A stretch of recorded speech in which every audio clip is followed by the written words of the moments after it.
Welcome back to Jino tech vlogs. ഇന്നത്തെ review നമ്മുടെ നത്തിങ്ങിൻ്റെ ഫോൺ 4A പറ്റിയിട്ടുള്ളതാണ്. സോ നത്തിങ്ങിൻ്റെ 4A പ്രോൻ്റെ റിവ്യൂ ഉടനെ തന്നെ നമ്മുടെ ചാനലിൽ വരാനുള്ള ചാൻസ് ഉണ്ട്. അതുകൊണ്ട് തന്നെ നമ്മുടെ ചാനൽ മറക്കാതെ സബ്സ്ക്രൈബ് ചെയ്ത് നമ്മുടെ വീഡിയോസ് ലൈക്ക് ചെയ്തിട്ട് നിങ്ങളെല്ലാവരും വീഡിയോ കണ്ടിന്യൂ ചെയ്യാം. സോ നമുക്ക് എന്തായാലും ഈ ഒരു ഫോണിൻ്റെ അൺബോക്സിങ് എക്സ്പീരിയൻസ് ഒന്ന് കണ്ടിട്ട് വന്നാലോ.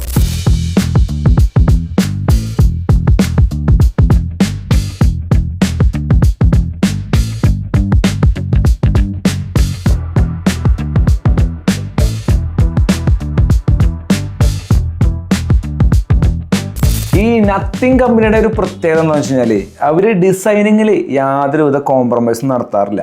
കാരണം നത്തിങ്ങിൻ്റെ ഇതുവരെ വന്നിട്ടുള്ള ഫോണുകളിൽ എനിക്ക് ഇഷ്ടപ്പെടാതെ പോയിട്ടുള്ളൊരു ഫോൺ നത്തിങ്ങിൻ്റെ ഫോൺ 3 എന്ന് പറയുന്ന ഒരു ഫോണിൻ്റെ ഡിസൈനാണ്. അതൊഴികെ ബാക്കി എല്ലാ ഫോണുകളുടെയും ഡിസൈൻ എന്ന് പറഞ്ഞു കഴിഞ്ഞാൽ വേറെ ലെവലായിരുന്നു. സോ അതുപോലെ തന്നെയാണ് ഇത്തവണ നമുക്ക് ഇതിൻ്റെ ഡിസൈൻ വന്നിട്ടുള്ളത്. എന്നാൽ നമ്മൾ നത്തിങ്ങിൻ്റെ 3A എന്ന് പറയുന്ന ഫോൺ ഓൾറെഡി ഉപയോഗിച്ചിട്ടുള്ള ആൾക്കാരാണ്, അല്ലെങ്കിൽ നമ്മുടെ പരിചയക്കാരുടെ അടുത്ത് ആ ഒരു ഫോൺ ഉണ്ടെന്നുണ്ടെങ്കിൽ അങ്ങനെയുള്ള ആൾക്കാർക്ക് ഈ ഒരു ഡിസൈൻ ഒരു പുതിയ ഡിസൈനായിട്ട് ഫീൽ ചെയ്യില്ല. ബട്ട് നിങ്ങൾ ആദ്യമായിട്ടാണ് നത്തിങ്ങിൻ്റെ ഒരു ഫോൺ മേടിക്കണേ, അല്ലെങ്കിൽ നത്തിങ്ങിൻ്റെ പണ്ടത്തെ ഫോൺ ഉപയോഗിച്ചിരുന്നതാണ് ഇപ്പോൾ പുതിയതായിട്ട് മാറ്റാൻ പോകുകയാണെന്നൊക്കെ ഉണ്ടെങ്കിൽ നിങ്ങൾ ഈ ഒരു ഫോണിലേക്ക് വന്നു കഴിഞ്ഞാൽ ഇതൊരു പക്കാ ഫ്യൂച്ചറിസ്റ്റിക് ഡിസൈൻ പോലെ നിങ്ങൾക്ക് ഫീൽ ചെയ്യും. അതായത് കുറേ കാലങ്ങൾ കഴിഞ്ഞതിന് ശേഷം ചെയ്യാനിരിക്കുന്ന ഒരു ഡിസൈൻ ഇപ്പോഴേ നമുക്ക് തന്ന പോലത്തെ ഒരു ഫീലാണ് ഈ ഒരു ഫോണൊക്കെ തരുന്നത്. എസ്പെഷ്യലി ഇതിൻ്റെ 4A പ്രോൻ്റെ ഡിസൈനൊക്കെ വേറെ ലെവലാണ്. പിന്നെ ഇത്രയും ഫോണുകളൊക്കെ ഞാൻ റിവ്യൂ ചെയ്തിട്ട് എനിക്ക് ഏറ്റവും കൂടുതൽ ഡിസൈൻ വൈസ് ഇഷ്ടം ഏതാണെന്ന് വെച്ച് കഴിഞ്ഞാൽ ഡെഫിനറ്റ്ലി പറയും നത്തിങ്ങിൻ്റെ 3A പ്രോ എന്ന് പറയുന്ന ഫോണിൻ്റെ ഡിസൈനാണ്. സോ ഡിസൈനിങ് വൈസൊക്കെ ഫോണ് വേറെ ലെവലാണ്. ബട്ട് ഈ ഒരു ഫോൺ മൊത്തത്തിലൊരു പ്ലാസ്റ്റിക് ഫീലാണ് നമുക്ക് തരുന്നത്. ബാക്കിൽ നമുക്കൊരു ഗ്ലാസ് ഫിനിഷൊക്കെ ആണെങ്കിൽ പോലും ആ ഒരു മെറ്റാലിക് ഫ്രെയിം ഇല്ലാത്തതിൻ്റെ ഒരു ചെറിയൊരു ഫീല്. കാരണം ഇപ്പോൾ റീസെൻ്റ്ലി കുറേ ഫോണുകൾ ഈ മെറ്റാലിക് ഫിനിഷിൽ വന്നിട്ട് നമുക്ക് ഈ ഒരു ഫോൺ പിടിക്കുമ്പോൾ ചെറിയൊരു പ്ലാസ്റ്റിക് ഫീൽ വരുന്നുണ്ട്. അതുപോലെ തന്നെ നത്തിങ്ങിൻ്റെ 3A ഫോൺ ഉപയോഗിച്ച സമയത്ത് നമുക്ക് ഈ ഒരു ക്യാമറ മൊഡ്യൂൾ ഫുൾ ഒരു ബ്ലാക്ക് കളറിലാണ് വന്നിട്ടുള്ളത്. എന്നാൽ ഇത്തവണ ഒരു സിൽവർ ഫിനിഷിലേക്ക് മാറ്റിയിട്ടുണ്ട്, ഒരു മെറ്റാലിക് ഫിനിഷിലേക്ക് മാറ്റുന്നതാണ് പറയുന്നത്. ബട്ട് അത് നന്നായെന്ന് വെച്ച് കഴിഞ്ഞാൽ ഓൾമോസ്റ്റ് എല്ലാവർക്കും ഇഷ്ടപ്പെടും. എന്നാൽ എനിക്ക് ഇഷ്ടപ്പെട്ടില്ല. കാരണം വെച്ചാൽ ഒരു ചെറിയൊരു പ്ലാസ്റ്റിക്കിൻ്റെ മുകളിൽ ഒരു അലൂമിനിയം കോട്ട് അടിച്ച പോലത്തെ ഒരു ഫീൽ അവിടെ ചെറുതായിട്ട് വരുന്നുണ്ട്. പക്ഷേ നമുക്ക് കേസൊക്കെ ഉപയോഗിക്കുമ്പോൾ നമുക്ക് അത് വലിയ രീതിയിൽ ഫീൽ ചെയ്യില്ല. പിന്നെ ഈ ഒരു പുറകലത്തെ ഡിസൈനൊക്കെ നമുക്ക് ചെറിയ രീതിയിൽ മാറ്റങ്ങൾ വന്നിട്ടുണ്ട് കമ്പയർഡ് ടു 3A പ്രോ. പിന്നെ സ്വിച്ചസ് നോക്കുകയാണെങ്കിലും ആ ഒരു മെറ്റാലിക് ഫിനിഷിൽ തന്നെയാണ് ഈ സ്വിച്ചസും വന്നിട്ടുള്ളത്. സോ അങ്ങനെയൊക്കെയുള്ള ചെറിയ ചെറിയ വ്യത്യാസങ്ങളാണ് നത്തിങ് ഫോൺ 3A എന്ന് വെച്ച് നോക്കുമ്പോൾ നത്തിങ് 4A ഉള്ളത്. പിന്നെ ഇതിൻ്റെ കളേഴ്സ് എന്ന് പറയുമ്പോൾ 4 കളേഴ്സിലാണ് നമുക്ക് ഇത് അവൈലബിൾ ആയിട്ടുള്ളത്.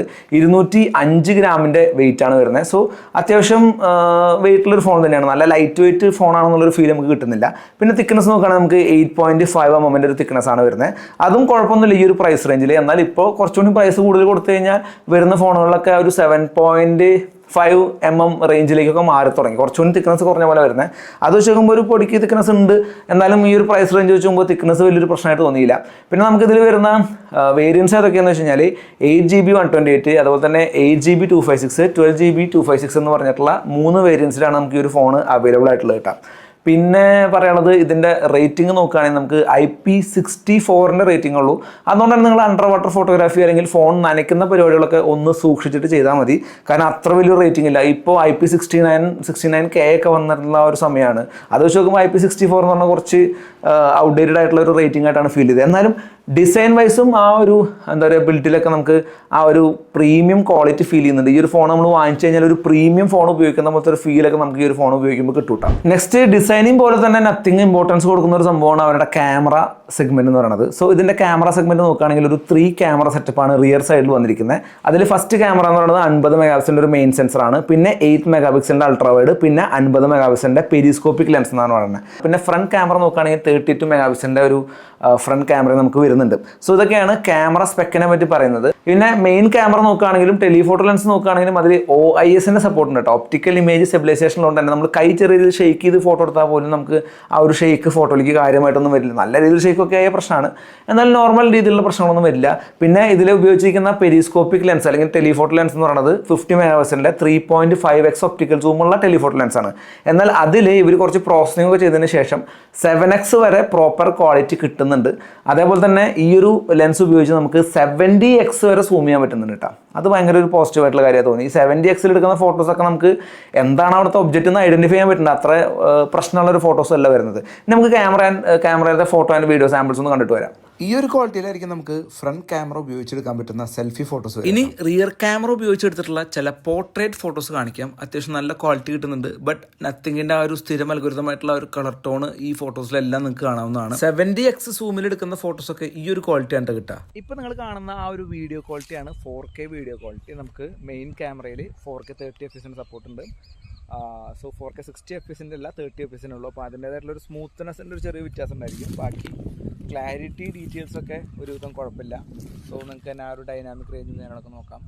അത്യാവശ്യം നല്ല ഷാർപ്പായിട്ടുള്ള വീഡിയോസ് കിട്ടുന്നുണ്ട്. സോ ഈ ഒരു ഇതിലായിരിക്കും കേട്ടോ നമുക്ക് 4K 30 FPS കിട്ടുക റിയർ ക്യാമറയിൽ. ഇനി നമുക്ക് HD 60 FPS ക്വാളിറ്റി ഒന്ന് നോക്കാം റിയർ ക്യാമറ. സോ ഇപ്പോൾ ആ ഒരു ഡീറ്റെയിൽസ് കുറഞ്ഞെങ്കിലും കുറച്ചുകൂടി വീഡിയോ സ്മൂത്ത് ആയിട്ടുണ്ടായിരിക്കും. സോ ഈ ഒരു റിസൾട്ട് ആയിരിക്കും നമുക്ക് HD 60 FPS റിയർ ക്യാമറ വീഡിയോയിൽ കിട്ടുന്ന ക്വാളിറ്റി എന്ന് പറഞ്ഞു കഴിഞ്ഞാൽ. സോ കുഴപ്പമില്ലാത്തൊരു ക്വാളിറ്റി കിട്ടുന്നുണ്ട് കേട്ടോ.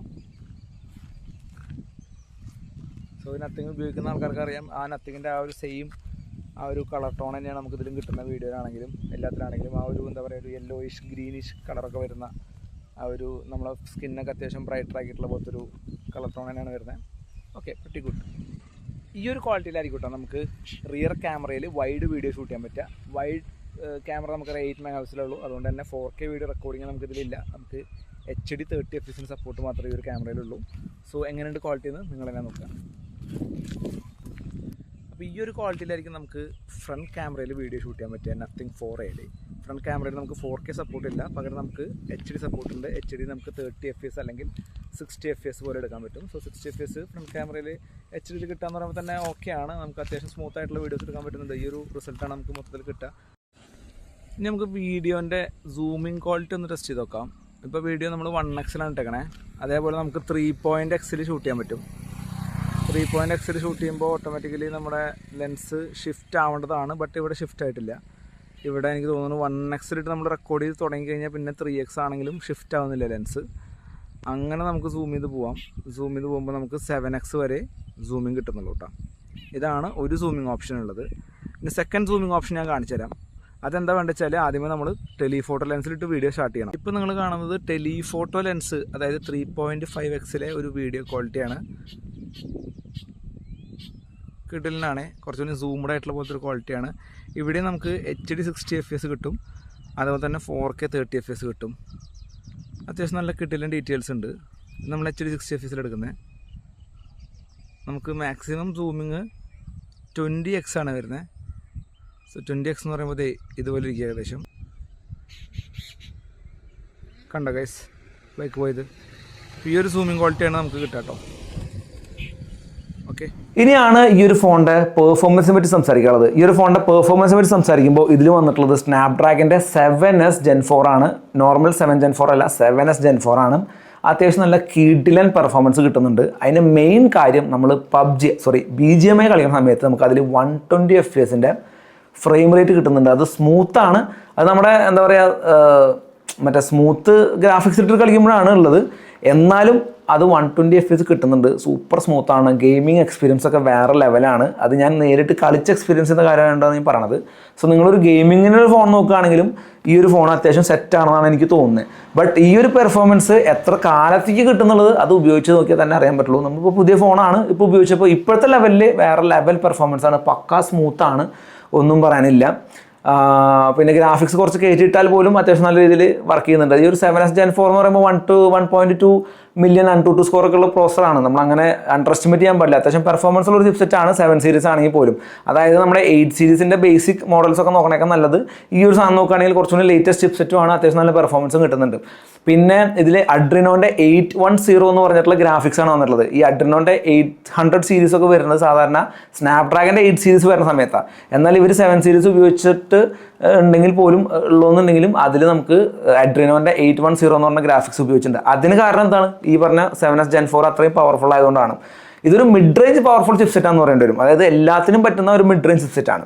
പിന്നെ നമുക്ക് 4 നാനോമീറ്റർ ചിപ്സെറ്റാണ് ഇത് വന്നിരിക്കുന്നത്. കുഴപ്പമില്ല, ഈ പ്രൈസ് റേഞ്ചിൽ 4 നാനോമീറ്റർ ചിപ്സെറ്റൊക്കെ ഓക്കെയാണ്. ഈ പ്രൈസ് റേഞ്ചിൽ സത്യം പറഞ്ഞാൽ ഈ സംഭവം കിട്ടുകയെന്ന് പറഞ്ഞാൽ ഇന്നത്തെ കാലത്ത് സ്വർഗ്ഗമാണ്. കാരണം എന്ന് വെച്ചാൽ 30-31 രൂപയ്ക്ക് കിട്ടുന്ന ഫോണുകളിൽ സ്നാപ്ഡ്രാഗൻ്റെ 6 Gen 1 വരെ വെച്ച് ഫോണുകൾ ഇറക്കുന്ന കമ്പനികളുണ്ട്, ടെലിഫോട്ടോ ലെൻസ് ഒന്നും ഇല്ലാണ്ട്. മനസ്സിലായി? അപ്പോൾ അത് വെച്ച് നോക്കുമ്പോൾ ടെലിഫോട്ടോ ലെൻസ് വിത്ത് ഈ ഒരു സ്നാപ്ഡ്രാഗൻ്റെ 7S Gen 4 എന്ന് പറയുന്നത് ഒരു ഗുഡ് ഓപ്ഷൻ ആണെന്നാണ് എനിക്ക് ഫീൽ ചെയ്യുന്നത്. ഇതിൻ്റെ സ്റ്റാർട്ടിംഗ് പ്രൈസ് വരുന്നത് ഏകദേശം 32,000 ആണ് ഇപ്പോൾ കറന്റ് കാണിക്കുന്നത്. ശരിക്കും അവരുടെ കമ്പനി MRP എന്ന് പറയുന്നത് 35ൻ്റെ അടുത്താണ് വരുന്നത്. എന്നാൽ ഇപ്പോൾ 32 രൂപയ്ക്ക് നമുക്ക് ഫ്ലിപ്കാർട്ടിലും കാര്യങ്ങളൊക്കെ കിട്ടുന്നുണ്ട്. അത് ആ ഒരു പ്രൈസ് റേഞ്ച് വെച്ച് നോക്കുമ്പോൾ ഇന്നത്തെ കാലത്ത് സ്നാപ്ഡ്രാഗൻ്റെ 7S Gen 4 എന്ന് പറഞ്ഞു കഴിഞ്ഞാൽ സ്വർഗ്ഗമാണൊന്നും പറയാനില്ല. വിത്ത് ടെലിഫോട്ടോ ആണെന്നുള്ള കാര്യം ആലോചിക്കണം. പിന്നെ ഇതിൻ്റെ NPU നോക്കുകയാണെങ്കിൽ ഇപ്പോഴത്തെ കാലത്ത് നമ്മൾ ഗ്രാഫിക്സ് മാത്രം നോക്കിയാൽ പോരാ, NPU നോക്കണം. അപ്പോൾ NPU നോക്കുകയാണെങ്കിൽ നമുക്ക് ഹെക്സഗൺ NPU എന്ന് പറഞ്ഞിട്ടുള്ള NPU ആണ് വരുന്നത്. അത് ക്വൽകോമിൻ്റെ തന്നെയാണ്, അതായത് സ്നാപ്ഡ്രാഗൺ പ്രൊഡ്യൂസ് ചെയ്യുന്ന കമ്പനിക്കാർ തന്നെയാണ് ഈ ഒരു NPU എന്ന് പറയുന്നത്. അത് ഉണ്ട്. അതുപോലെ തന്നെ AI ജനറേറ്റർ എന്ന് പറഞ്ഞിട്ടുള്ള ഒരു സംഭവം നമുക്കിതിൽ വരുന്നുണ്ട്. ക്വൽകോമിൻ്റെ ഒരു അഡീഷണൽ ചിപ്പ് പോലത്തെ ഒരു പരിപാടി വരുന്നുണ്ട്. സോ NPU സൈഡ് നോക്കുകയാണെങ്കിൽ സെറ്റാണ്. പിന്നെ ഒരു സംശയം എനിക്കുള്ള എന്താണെന്ന് വെച്ച് കഴിഞ്ഞാൽ, നോർമലി നമ്മുടെ ഓപ്പോൻ്റെ അല്ലെങ്കിൽ റിയൽമിയുടെ വിവോൻ്റെ അങ്ങനത്തെ BBKയുടെ ഫോണിലൊക്കെയാണ് ഈ ഒരു സ്നാപ്ഡ്രാഗൻ്റെ 7S Gen 4 വരണതെന്നുണ്ടെങ്കിൽ അവന്മാരവിടെ വീഡിയോനെ 4K 60 FPS കൊണ്ടുവരായിരുന്നു. ബട്ട് ഈ ഒരു ഫോണിൽ ഇത്രയും നല്ല പെർഫോമൻസ് ഉള്ള ചിപ്സെറ്റ് വെച്ചിട്ട് പോലും നമുക്ക് 4K 30 FPS സപ്പോർട്ട് കിട്ടുന്നുള്ളൂ. അതെന്തുകൊണ്ടാണ് അവർ എത്ര ഒപ്റ്റിമൈസ് ചെയ്ത് കൊണ്ടുവരാൻ എന്നുള്ളൊരു ഡൗട്ട് ഉണ്ട്. കാരണം ഒരുപാട് പേരൊക്കെ ഈ സിനിമാറ്റിക് വീഡിയോ എക്സ്പീരിയൻസ് ഒക്കെ കിട്ടാൻ വേണ്ടിയിട്ട് ഈ 4K വീഡിയോ എടുക്കുമ്പോൾ 60 FPS ഇങ്ങനെ ആ ഒരു സ്മൂത്ത്നെസ് കുറവുണ്ട്. പിന്നെ 30 FPS ഉണ്ട്, അങ്ങനെയുള്ളവർക്ക് അങ്ങനെ എടുക്കാം. സോ ഇതൊക്കെയാണ് നമുക്ക് ഒരു പെർഫോമൻസ് ആയിരുന്നു പറയാനുള്ളത്. കിട്ടില്ല ചിപ്സെറ്റ് ആണ്, ഡേ ടു ഡേ ടാസ്കുകൾക്കാണെങ്കിലും AI-ക്കാണെങ്കിലും ഗെയിമിങ്ങിനാണെങ്കിൽ പോലും ഈവൻ സെറ്റാണ്. 7S Gen 4 ആണല്ലോ, ഇതൊരു 8 സീരീസ് അല്ലല്ലോ എന്ന് വെച്ച് മാറിക്കേണ്ട ആവശ്യമില്ല. 120 FPS നമുക്ക് BGMI കളിക്കാൻ പറ്റുന്നുണ്ട്. അത് നമ്മുടെ ഈ ഫോൺ ഇറങ്ങുമ്പോൾ തന്നെ നമുക്കതിൽ 120 FPS സപ്പോർട്ടുള്ള BGMI ഉണ്ട്, കിട്ടുന്നുണ്ടെന്നുള്ളതാണ് ഏറ്റവും വലിയ പ്രത്യേകത. പല ഫോണുകളിലും ഇതിനേക്കാൾ വലിയ ചിപ്സെറ്റുള്ള ഫോണുകൾ ഇറങ്ങുന്ന സമയത്തും അതിൽ ഈ പറഞ്ഞ മാതിരി 90 FPS 60 FPS ഒക്കെ ആയിരിക്കും BGMI ഉണ്ടാവുക. പിന്നീട് കുറച്ച് കഴിഞ്ഞായിരിക്കും അപ്ഡേറ്റ് കണ്ടുവരിക. എന്നാൽ ഈ ഒരു മോഡലിൽ ഇപ്പോൾ കറൻ്റ്ലി നമുക്ക് BGMI 120 FPS കളിക്കാൻ പറ്റുന്നുണ്ട്. ഇനി ഒരു ഫോണിൻ്റെ ഡിസ്പ്ലേനെ പറ്റി സംസാരിക്കുകയാണെങ്കിൽ നമുക്ക് ഇതിൽ വന്നിട്ടുള്ളത് ഫ്ലെക്സിബിൾ AMO LED ഡിസ്പ്ലേ ആണ് വന്നിരിക്കുന്നത്.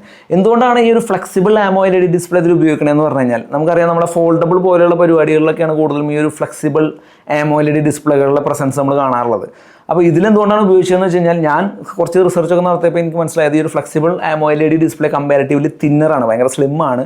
അതുപോലെ തന്നെ കുറച്ചുകൂടി ഡ്യൂറബിലിറ്റി കൂടുതലാണ്, ലൈറ്റ് വെയിറ്റ് ആണെന്നൊക്കെ പറയണം. അപ്പോൾ ഈ ഒരു അഡ്വാൻറ്റേജ് ഒക്കെ കിട്ടാൻ വേണ്ടിയിട്ടായിരിക്കും ഈ ഒരു ഫ്ലെക്സിബിൾ AMO LED എന്ന് പറഞ്ഞിട്ടുള്ള ആ ഒരു ടെക്നോളജിയുടെ ഡിസ്പ്ലേ AMO LED ഡിസ്പ്ലേ അതിൽ ഉപയോഗിച്ചിട്ടുണ്ടായിരിക്കാം. അത് വേറെ പ്രശ്നമൊന്നുമില്ല, ജസ്റ്റ് ഫ്ലെക്സിബിൾ AMO LED ആണെന്ന് നിങ്ങളെ അറിയിച്ചത് മാത്രമേ ഉള്ളൂ. 6.7 ഇഞ്ച് സൈസിലാണ് വരുന്നത്. അതുപോലെ തന്നെ 1.5K റെസൊല്യൂഷനിലാണ് വരുന്നത്. അത് അത്യാവശ്യം ക്ലാരിറ്റിയും കാര്യങ്ങളൊക്കെ കിട്ടുന്നുണ്ട്. പിന്നെ ബ്രൈറ്റ്നസ് നോക്കുകയാണെങ്കിൽ നമുക്ക് അത്യാവശ്യം കിട്ടില്ല ബ്രൈറ്റ്നസ് വരുന്നുണ്ട്. 4500 നിറ്റ്സിൻ്റെ ബ്രൈറ്റ്നസ് നമുക്ക് ഈ ഒരു ഫോണിൽ അവൈലബിൾ ആണ്. 1600 നിറ്റ്സിൻ്റെ HBM ബ്രൈറ്റ്നസ് ഔട്ട്ഡോർ ബ്രൈറ്റ്നസ് കിട്ടുന്നുണ്ട്. 800 നിറ്റ്സിൻ്റെ ഇൻഡോർ ബ്രൈറ്റ്നസ് നമുക്ക് കിട്ടുന്നുണ്ട്. സോ ബ്രൈറ്റ്നസിൻ്റെ കേസിലൊക്കെ സെറ്റ് ആണോന്നും പറയാനില്ല. പിന്നെ 120 ഹെർട്സിൻ്റെ റിഫ്രഷ് റേറ്റ് വരുന്നുണ്ട്. അതുകൊണ്ട് തന്നെ ഫോൺ പക്ക സ്മൂത്താണ്. ഇവരുടെ UI ഓൾറെഡി സ്മൂത്താണ്, അതിൻ്റെ കൂടെ ഈ ഒരു സംഭവം വരുമ്പോൾ അത്യാവശ്യം സ്മൂത്താണ്. പിന്നെ 2500 ഹെർട്സിൻ്റെ ടച്ച് സാമ്പിളിംഗ് റേറ്റ് വരുന്നുണ്ട്. അതുകൊണ്ട് തന്നെ ടച്ചും കാര്യങ്ങളൊക്കെ ഭയങ്കര സ്മൂത്താണ്. പിന്നെ 2260 ഹെർട്സിൻ്റെ PWM ഡിമ്മിങ്ങും വരുന്നുണ്ട്. അതും വലിയ കുഴപ്പമില്ലാത്തൊരു ഐ പ്രൊട്ടക്ഷൻ നമുക്ക് തരുന്നുണ്ട്. അലൈവ് എന്ന് പറഞ്ഞ ഓപ്ഷനാണ്. അലൈവും സ്റ്റാൻഡേർഡ് ആണ്. അതിൽ അലൈവിൽ ഇട്ട് കഴിഞ്ഞാൽ നമുക്ക് അത്യാവശ്യം നല്ല സാച്ചുറേഷൻ കിട്ടുന്നുണ്ട്. സ്റ്റാൻഡേർഡിൽ ഇടുമ്പോൾ അത്ര സാച്ചുറേഷൻ കിട്ടുന്നില്ല. അപ്പോൾ നിങ്ങൾ ഈ ഒരു ഫോൺ വാങ്ങിച്ചതിന് ശേഷം ഡിസ്പ്ലേ അലൈവ് എന്ന് പറഞ്ഞിട്ടുള്ള മോഡലല്ലേ കിടക്കണമെന്ന് നോക്കിയാൽ മതി. അത്ര എനിക്ക് പറയാനുള്ളൂ. ഇനി അഗെയിൻ ബാറ്ററിയുടെ കാര്യം നോക്കുമ്പോൾ ഈ ഒരു ഫോണിൻ്റെ കോമ്പറ്റീറ്റേഴ്സിനെ വെച്ച് നോക്കുമ്പോൾ കുറച്ച് കുറവാണ്. 5400 mAh ബാറ്ററി ഉള്ളൂ. ബട്ട് 5400 mAh ബാറ്ററിക്ക് അത്യാവശ്യം ഇനഫായിട്ട് നമുക്ക് ബാറ്ററി ബാക്കപ്പ് കിട്ടുന്നുണ്ട്. നമ്മൾ എപ്പോഴും റയർലി വല്ല ടൂറൊക്കെ പോകുമ്പോൾ മാത്രമേ ആ ഒരു ബാറ്ററി ബാക്കപ്പ് വലിയ രീതിയിൽ ഇഷ്യൂ നമുക്ക് ഫീൽ ചെയ്യുള്ളൂ. ഇതിന് ഇഷ്യൂ ഉണ്ടെന്നല്ല പറയുന്നത്, അത്യാവശ്യം കിട്ടലിനായിട്ടുള്ള ബാറ്ററി ബാക്കപ്പ് കിട്ടുന്നുണ്ട്. പിന്നെ സ്നാപ്ഡ്രാഗൻ്റെ 7 സീരീസ് ചിപ്സെറ്റ് ആയതുകൊണ്ട് അത്ര വലിയൊരു പവർ കൺസംഷൻ ഉണ്ടാവില്ല. പിന്നെ ഇതിന് സോഫ്റ്റ്വെയർ അത്യാവശ്യം ഒപ്റ്റിമൈസ്ഡ് ആണ്, അതിൻ്റെ ഒരു പ്രത്യേകതയുണ്ട്. സോ അതുകൊണ്ട് തന്നെ 5400 mAh ബാറ്ററി വലിയൊരു പ്രശ്നം വെച്ച് കഴിഞ്ഞാൽ ഡെഫിനറ്റ്ലി അല്ല. പിന്നെ നിങ്ങൾ വേറൊരു കോമഡി എന്താണെന്ന് വെച്ച് കഴിഞ്ഞാൽ ഇതിൻ്റെ ഗ്ലോബൽ സീരീസിൽ 5080 mAh ആണ്ടുള്ളൂ. 5400 അവിടെ കിട്ടുന്നില്ല. ഇവിടെ ഇന്ത്യയിലേക്ക് മാത്രമാണ് സ്പെഷ്യലി ഇവർ 5400 mAh കൊടുക്കുന്നുള്ളൂ. പിന്നെ നമുക്ക് ഫാസ്റ്റ് ചാർജറായിട്ട് നമുക്ക് 50 വാട്ടിൻ്റെ ഫാസ്റ്റ് ചാർജിങ് ആണ് വരുന്നത്. 50 വാട്ടിൻ്റെ ഫാസ്റ്റ് ചാർജർ നമുക്ക് കിട്ടില്ല. ഇപ്പോൾ നത്തിങ് നമുക്ക് ആ ഒരു ചാർജർ ബോക്സ് ഒന്ന് അവോയ്ഡ് ചെയ്തിട്ടുണ്ട്. ഇവിടെ നല്ല ഹൈ ക്വാളിറ്റി ഒരു കേബിൾ നമുക്ക് കിട്ടുന്നുണ്ട്. അതെനിക്ക് ഒരുപാട് ഇഷ്ടപ്പെട്ടു. കേബിളിൻ്റെ സ്ട്രെങ്ത്തും കാര്യങ്ങളൊക്കെ അടിപൊളിയാണ്, നല്ല ഡ്യൂറബിൾ ആയിരിക്കാനാണ് ചാൻസ്. പിന്നെ നമുക്ക് 7.5 വാട്ടിൻ്റെ റിവേഴ്സ് ചാർജിങ് വരുന്നുണ്ട്. ഇതൊക്കെ തന്നെയാണ് വരുന്നത്. പിന്നെ വയർലെസ് ചാർജിങ് സപ്പോർട്ട് നമുക്ക് ഈ ഒരു ഫോണിൽ അവൈലബിൾ അല്ല. അതൊരു ഈ ഒരു പ്രൈസ് റേഞ്ചിൽ അതില്ല എന്ന് പറയുന്നത് വലിയൊരു പ്രശ്നമായിട്ട് തോന്നിയില്ല. സോ ഇതൊക്കെയാണ് നമുക്ക് ബാറ്ററി സൈഡ് എന്ന് പറയാനുള്ളത്. വലിയ കുഴപ്പമില്ലാത്തൊരു ബാറ്ററി ബാക്കപ്പ് കിട്ടുന്നുണ്ട്. പിന്നെ നത്തിങ്ങിൻ്റെ OS എക്സ്പീരിയൻസിനെ പറ്റി ഞാൻ പ്രത്യേകിച്ച് പറയണ്ടല്ലോ. നമ്മുടെ ഗൂഗിളിൻ്റെ പ്യുവർ ആൻഡ്രോയിഡ് ഉപയോഗിക്കുന്ന പോലത്തെ ആ ഒരു സെയിം ഫീൽ തന്നെയാണ് നമ്മുടെ നത്തിങ് OS ഉപയോഗിക്കുമ്പോൾ നമുക്ക് കിട്ടുന്നത്. പിന്നെ കുറച്ചുകൂടി തീമിലും കാര്യങ്ങളൊക്കെ കുറച്ചുകൂടി കോൺസെൻട്രേറ്റ് ചെയ്തുകൊണ്ട് നല്ല ഭംഗിയായിട്ട് അവർ ചെയ്യാറുണ്ട്. പിന്നെ AI പരിപാടികൾ ഇത്തവണ അടിപൊളിയാണ്. നമ്മളിപ്പോൾ പെട്ടെന്ന് എന്തെങ്കിലും ഒരു കാര്യം നമ്മളിപ്പോൾ ഇങ്ങനെ ഗൂഗിളിൽ ഇങ്ങനെ കണ്ടുകൊണ്ടിരിക്കുകയാണ്. അപ്പോൾ നമുക്കത് പെട്ടെന്ന് നോട്ട് ചെയ്യണമെന്നുണ്ടെങ്കിൽ ഇവിടുത്തെ എസെൻഷ്യൽ കീ ഉണ്ട്. ആ കീ ഒന്ന് അമർത്തി കഴിഞ്ഞാൽ പുള്ളി ഓട്ടോമാറ്റിക്കലി സ്ക്രീൻഷോട്ട് പോലെ എടുത്തിട്ട് ആ ഒരു ഡാറ്റയൊക്കെ സമ്മറൈസ് ചെയ്ത് വെച്ചിട്ടുണ്ടായിരിക്കും. അതുപോലുള്ള പരിപാടികളൊക്കെ AI എസെൻഷ്യൽ സ്പേസ് എന്ന് പറഞ്ഞിട്ടുള്ളൊരു പരിപാടി പ്രത്യേകിച്ച് എടുത്ത് പറയുന്ന ഹൈലൈറ്റ് ചെയ്ത് പറയുന്ന ഒരു ഫീച്ചറാണ്. അത് കൊള്ളാം, എനിക്ക് ഇഷ്ടപ്പെട്ടു. പല ഫോണുകളിലും മൈൻഡ് സ്പേസ് എന്നൊക്കെ പറഞ്ഞുള്ള ഓപ്ഷനിൽ അങ്ങനത്തെ സാധനങ്ങൾ വരാറുണ്ട്. അപ്പോൾ ഇതിൽ നമുക്ക് ആ ഒരു എസെൻഷ്യൽ സ്പേസ് എന്നുള്ളത് അടിപൊളിയായിട്ട് എനിക്ക് ഫീൽ ചെയ്തു. സോ OS എക്സ്പീരിയൻസും AI ഫീച്ചേഴ്സും ഒക്കെ എനിക്ക് ഒരുപാട് ഇഷ്ടപ്പെട്ടു. പിന്നെ ഇമേജിൽ നമുക്ക് ചെറിയ AI എഡിറ്റിംഗ് പരിപാടികളൊക്കെ നമുക്ക് ഇതിൽ ചെയ്യാനായിട്ട് സാധിക്കും. പിന്നെ എനിക്ക് പറയാനുള്ളത് ഇതിൻ്റെ ഡ്യുവൽ സ്പീക്കറാണ് ഇതിൽ വന്നിരിക്കുന്നത്. കിടിലൻ സൗണ്ട് ക്വാളിറ്റിയാണ്. ക്വാളിറ്റി ഇൻ ദ സെൻസ് ഭയങ്കര ലൗഡാണ്. 2 സ്പീക്കറും കിടിലൻ ലൗഡാണ്. നല്ല സൗണ്ടിൽ നമുക്ക് പാട്ടും കാര്യങ്ങളൊക്കെ കേൾക്കാൻ പറ്റും. ചില സിറ്റുവേഷനിൽ ഇതിൽ സിംഗിൾ സ്പീക്കറേ വർക്കാവുന്നുള്ളൂ. അത് എപ്പോഴാണെന്ന് വെച്ച് കഴിഞ്ഞാൽ കോൾ വിളിക്കുമ്പോഴാണോ, ചാൻസ് ഇല്ല. അത് വല്ല ആപ്ലിക്കേഷൻ്റെ ഡിഫോൾട്ട് സെറ്റിംഗ് ആയിരിക്കാം. ഏതൊരു ടൈമിൽ ഇതിന് സിംഗിൾ സ്പീക്കർ മാത്രമേ വർക്കുള്ളൂ. അപ്പോൾ ആ സമയത്ത് നമ്മൾ വെച്ചൊക്കെ ഇപ്പോൾ കേട്ടിരുന്നത്. പക്ഷേ നമ്മൾ മൾട്ടിമീഡിയ കൺസ്യൂം ചെയ്യുന്ന സമയത്തൊക്കെ നമുക്ക് ഇതിൻ്റെ സ്റ്റീരിയോ സ്പീക്കർ വർക്കാവുന്ന നല്ല കിട്ടുന്ന എക്സ്പീരിയൻസ് ആണ്. പിന്നെ ഈ ഒരു പ്രൈസ് റേഞ്ചിൽ കിട്ടാൻ പറ്റുന്ന സൗണ്ട് ക്വാളിറ്റി അവർ പ്രൊവൈഡ് ചെയ്തിട്ടുണ്ട്. എന്തായാലും ലൗഡ്നെസ് സെറ്റാണ്. പിന്നെ നമുക്ക് ഡ്യുവൽ മൈക്ക് വരുന്നുണ്ട്. നമ്മൾ വീഡിയോ ഒക്കെ റെക്കോർഡ് ചെയ്യുന്ന സമയത്ത് സറൗണ്ടിങ് പോലുള്ള സൗണ്ടുകൾ റെക്കോർഡ് ചെയ്യാനായിട്ട് ആ ഒരു ഡ്യുവൽ മൈക്ക് സപ്പോർട്ട് ചെയ്യും. അതുപോലെ തന്നെ NFC സപ്പോർട്ട് ഉണ്ട്. പിന്നെ നമുക്ക് ഒപ്റ്റിക്കൽ ഫിംഗർ പ്രിൻ്റാണ് നമുക്ക് ഇവിടെ വരുന്നത്, സ്ക്രീനിൽ വരുന്നത്. അപ്പോൾ ഇങ്ങനെയുള്ള അഡീഷണൽ ഫീച്ചേഴ്സും ഈ ഒരു ഫോണിനെ പറ്റി പറയാനുണ്ട്. ഇനി നമുക്ക് ഇത് ആരൊക്കെ എടുക്കണമെന്ന് വെച്ച് കഴിഞ്ഞാൽ ഡെഫിനറ്റ്ലി ഈ ഒരു പ്രൈസ് റേഞ്ചിൽ ഇന്നത്തെ കാലത്ത് 6 Gen 1 ഒക്കെ കിട്ടുന്ന ഒരു കാലഘട്ടത്തിൽ 7S Gen 4 എടുക്കുന്നതുകൊണ്ട് നിങ്ങളൊരു 32 ആ ഒരു റേഞ്ചിൽ ഫോൺ എടുക്കാൻ ഉദ്ദേശിക്കുന്ന ആൾക്കാരാണെങ്കിൽ നിങ്ങൾക്ക് പറ്റിയിട്ടുള്ള ഒരു ബെസ്റ്റ് ഫോണായിരിക്കും ഈ ഒരു ഫോൺ എന്ന് പറയുന്നത്. സോ ക്യാമറ നോക്കുകയാണെങ്കിലും അതുപോലെ തന്നെ പെർഫോമൻസ് നോക്കുകയാണെങ്കിലും അത്യാവശ്യം സെറ്റാണ്.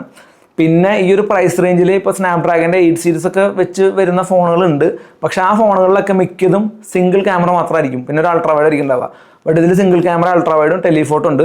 അതുകൊണ്ട് നിങ്ങൾ കൺസിഡർ ചെയ്യണം. അത് വെച്ച് നോക്കുമ്പോൾ ഈ ഒരു പ്രൈസ് റേഞ്ചിൽ ഈ ഒരു ഫോൺ അടിപൊളിയാണെന്നാണ് ഇന്നത്തെ കാലഘട്ടത്തിൽ എനിക്ക് പറയാനുള്ളത്.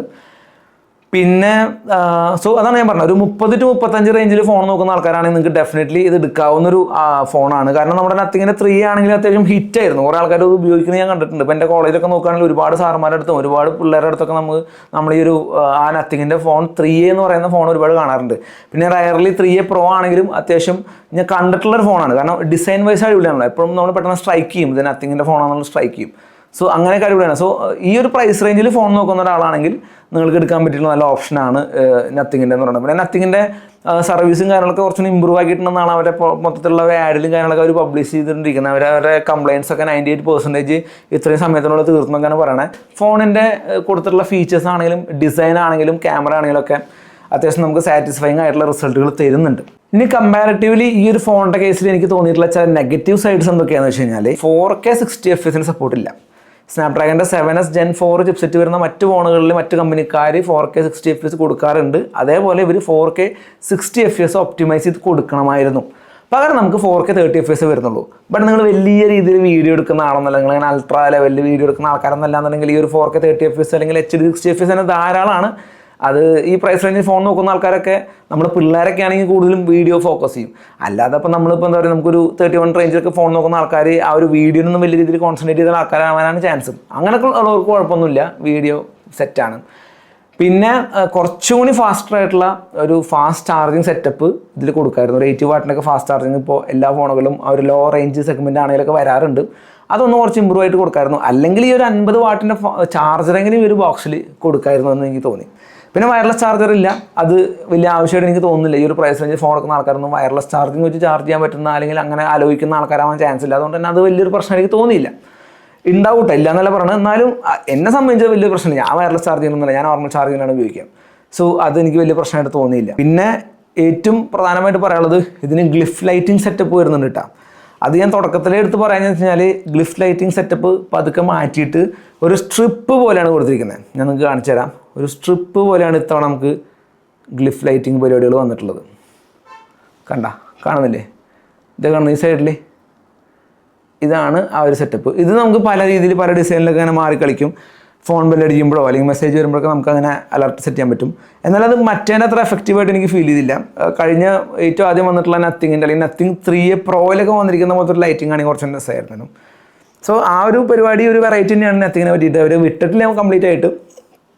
എന്നാലും അതത്ര ഒരു കഴിഞ്ഞ മുന്നത്തെ പോലെയൊക്കെ തന്നെ ആ ഒരു സാറ്റിസ്ഫൈങ് ആയിട്ടുള്ളൊരു ഫീൽ അല്ല തരുന്നത്. പിന്നെ വാട്ടർ റെസിസ്റ്റൻസ് IP64 കുറച്ചുകൂടി ബെറ്റർ ആയിട്ടുള്ള കൊടുക്കായിരുന്നു. നിങ്ങൾക്ക് കുറച്ചും കൂടി ഇന്നോവേറ്റീവ് ആയിട്ടുള്ള ഡിസൈൻ വേണമെന്ന് ആഗ്രഹമുണ്ടെങ്കിൽ, നിങ്ങൾക്ക് ഗെയിം കളിക്കാനായിട്ട് അത്യാവശ്യം പവർഫുൾ ആയിട്ടുള്ള ഒരു ചിപ്സെറ്റ് വേണമെന്ന് ആഗ്രഹമുള്ളവരാണെങ്കിൽ, ഫോട്ടോഗ്രാഫിക്ക് ടെലിഫോട്ടോ ലെൻസ് വേണം എന്ന് ആഗ്രഹമുള്ളവരാണെങ്കിൽ ഒക്കെ നിങ്ങൾക്ക് ഈ ഒരു ഫോൺ എടുക്കാവുന്നതാണ്. സോ ഈ ഒരു മിഡ് റേഞ്ച് സെഗ്മെന്റിൽ വെച്ച് നമുക്ക് ഓപ്റ്റ് ചെയ്യാൻ പറ്റുന്ന ഒരു കിഡിലൻ ഫോണായിട്ട് തന്നെ എനിക്ക് ഫീൽ ചെയ്തത്. ഞാൻ ഡെഫിനറ്റ്ലി റെക്കമെൻഡ് ചെയ്യുന്ന നല്ലൊരു ഫോണാണ്. സോ ഇനി ഈ ഒരു ഫോണിൽ നിങ്ങൾക്ക് തോന്നിയിട്ടുള്ള നെഗറ്റീവ്സ് അല്ലെങ്കിൽ ഈ ഒരു ഫോണിൻ്റെ പോസിറ്റീവ്സ് ഒക്കെ നിങ്ങൾക്ക് കമൻറ്റ് ചെയ്യാവുന്നതാണ്. നമ്മുടെ വീഡിയോനെ കുറിച്ചിട്ടുള്ള അഭിപ്രായങ്ങൾ നിങ്ങൾക്ക് കമൻറ്റ് ചെയ്യാവുന്നതാണ്. നിങ്ങൾക്ക് എന്തെങ്കിലും ഡൗട്ടോ കാര്യങ്ങളൊക്കെ ഉണ്ടെങ്കിൽ നിങ്ങൾക്ക് എൻ്റെ ഇൻസ്റ്റാഗ്രാം പ്രൊഫൈൽ വഴി എന്നെ കോൺടാക്ട് ചെയ്യാൻ ശ്രമിക്കാം. ഞാൻ മാക്സിമം നിങ്ങൾക്ക് റിപ്ലൈ തരുന്നതായിരിക്കും. അപ്പോൾ ഇത്രയും പറഞ്ഞുകൊണ്ട് നമ്മൾ ഈ ഒരു വീഡിയോ ഫിനിഷ് ചെയ്യാണ്. എന്തൊക്കെയാണ് ഈ ഒരു ഫോണിൻ്റെ അഭിപ്രായങ്ങൾ എന്നുള്ളത് നിങ്ങൾ കമൻറ്റ് ചെയ്യാം. അടുത്തൊരു ഇൻഫോർമേറ്റീവ് ആയിട്ടുള്ള വീഡിയോ കാണാമായിരിക്കും. ബൈ. Jino tech vlogs.